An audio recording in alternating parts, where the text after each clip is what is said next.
Saudações a todos, vamos iniciar mais uma aula dedicada a estudar a teoria quântica de campos. Estamos durante a fase inicial deste modesto e introdutório curso sobre teoria quântica de campos, apresentando alguns conceitos básicos e fundamentais introdutórios sobre o modelo padrão de física de partículas elementares. Modelo padrão este que é construído com base na teoria quântica de campos. A teoria quântica de campos é a teoria que permite então a existência da eletrodinâmica quântica e da cromodinâmica quântica, da teoria de cordas, e com a teoria quântica de campos é possível construir um modelo matemático, de modo que esse modelo matemático possa ser previsto, possa gerar previsões teórico-conceituais, bem como pode ser medido em laboratório. As grandezas, os observáveis físicos, essas partículas elementares, são medidas em aceleradores de partícula, são detectadas em aceleradores de partículas. Muito bem.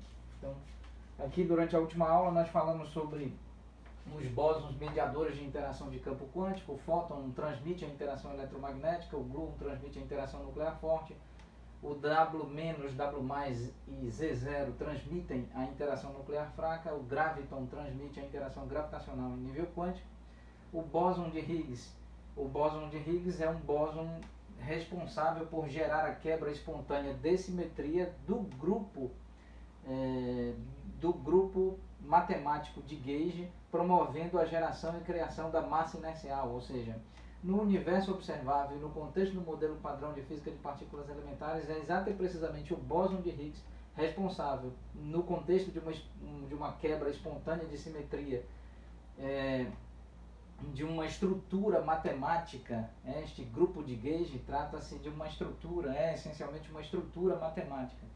A quebra espontânea de simetria desta estrutura matemática associada a um grupo de Gauge, a um grupo de calibre, dentro do contexto da teoria, promove a geração e criação da massa inercial, de modo que todas as massas das partículas fundamentais, a saber, o elétron, os leptons, os quarks, todas essas partículas, elas possuem massa em razão do papel que esse bóson de Higgs faz. Higgs, em homenagem ao professor cientista Higgs, que foi quem apresentou o modelo matemático, e recentemente, em 2013, 2014 ou 2015, não recordo bem, no maior acelerador de partículas do mundo, construído ali entre a França e a Suíça, foi possível então detectar o bóson de Higgs, a partícula realmente que conecta todas essas outras. É exato e precisamente o bóson de Higgs, o gerador da massa inercial das demais partículas. Muito bem, então, dando prosseguimento, vale ressaltar que ao longo deste modesto e introdutório curso nós estaremos apresentando as estruturas matemáticas, ou seja, a estrutura algébrica, matemática e conceitual da teoria quântica de campos. E então nós falaremos sobre grupos, teoria de grupo. Inclusive no nosso canal, na plataforma do YouTube, nós temos uma playlist dedicada a estudar introdutoriamente a teoria de grupos. E esta playlist será muito útil, né? Os tópicos ali estudados serão úteis para conectar com a teoria quântica de campos também. Nós entenderemos aqui o que são transformações de Gauge. Essas transformações compõem um grupo matemático denominado grupo de Gauge, e quais são as lagrangianas, qual é a estrutura matemática que é invariante sob transformação de Gauge, sob transformação de Gauge ou transformação de calibre.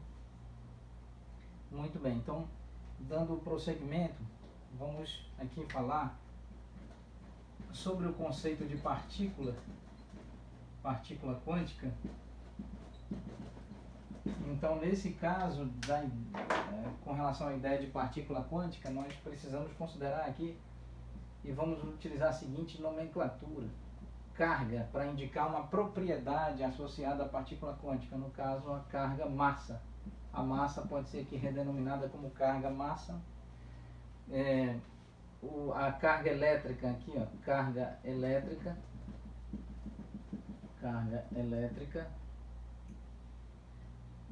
a carga, por exemplo, spin, também uma propriedade quântica, e todas essas propriedades quânticas nós vamos tratá-las aqui como carga. Carga do tipo massa, carga do tipo carga elétrica conhecida, carga do tipo spin, carga do tipo sabor. É uma nomenclatura utilizada na teoria quântica de campos para tentar aqui fazer distinção, distinguir as partículas apresentadas no modelo padrão de partículas elementares, e a carga cor. Inicialmente vamos tratar com essas propriedades: a massa, a saber, a massa, a carga elétrica, o spin, o sabor e a cor. Aqui sabor e cor não é usual utilizar este tipo de nomenclatura na física, mas aqui está associado a uma propriedade quântica de determinadas partículas fundamentais, cuja teoria desde o início apresenta como carga sabor ou carga cor. Então agora, aqui apenas fazendo a seguinte observação, é de que os férmions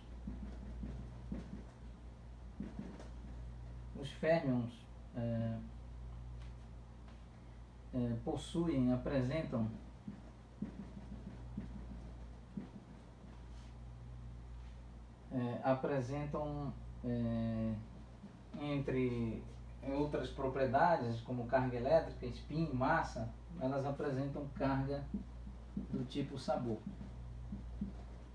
Muito bem, vamos discutir isso gradativamente ao longo desse resumo sobre o modelo padrão de partículas elementares. Muito bem, então, e quantos tipos de sabores tem? Né? Aqui nós temos 12 tipos de sabor ou carga sabor, como que é? 12 tipos. E vamos apresentar esses 12 tipos em detalhes. Então, trata-se de uma propriedade quântica e nós a apresentaremos. Recordando que uma outra observação importante com relação à partícula é que sempre que existe uma partícula quântica, existe associada a essa partícula uma antipartícula quântica.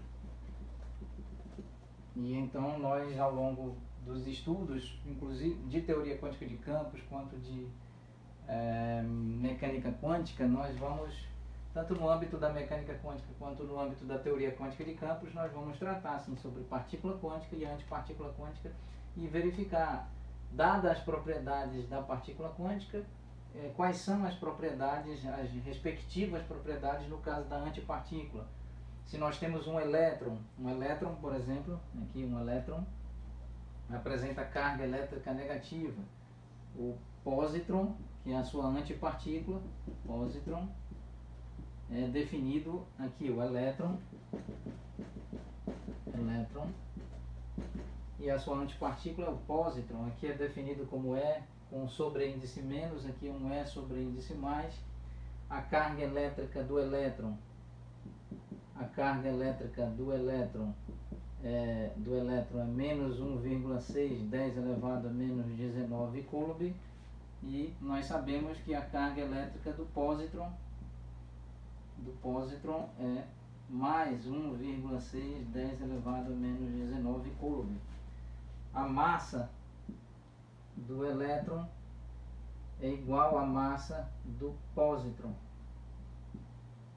Porém, a carga elétrica do elétron é negativa, menos 1,6 10 elevado a menos 19, ao passo que a carga elétrica do antielétron, ou seja, da antipartícula do elétron denominada positron, é igual a mais 1,6 10 elevado a menos 19.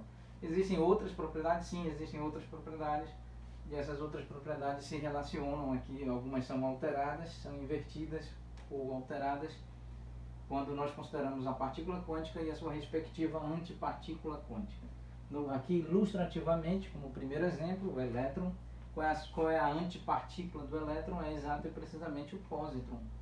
O elétron apresenta carga elétrica de menos 1,6 10 elevado a menos 19, ao passo que o positron apresenta carga elétrica, ou seja, carga elétrica, é uma propriedade, mais 1,610 elevado a menos 19 coulomb.